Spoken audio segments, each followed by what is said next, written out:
Nothing can be more frustrating when you sit down to watch one of your favorite programs on MLB.TV app and you run into issues streaming it. Well, in today's tech video, I'm going to show you how to fix MLB.TV if it isn't working on your Hitachi TV.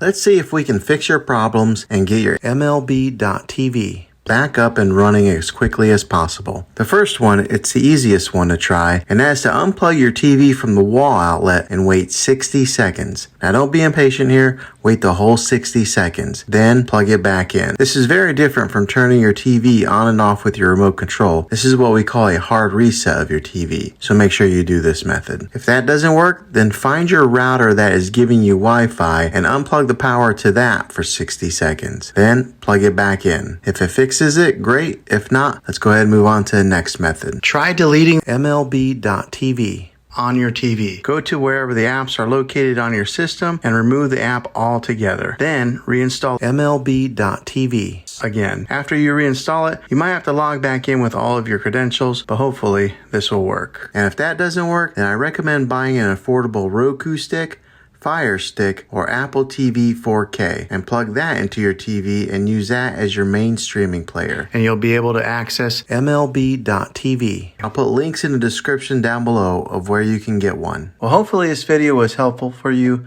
If it was, go ahead and click a thumbs up on it. Go ahead and subscribe to my channel. I make tech videos all the time, and I would love to have you back in the next one. Take care.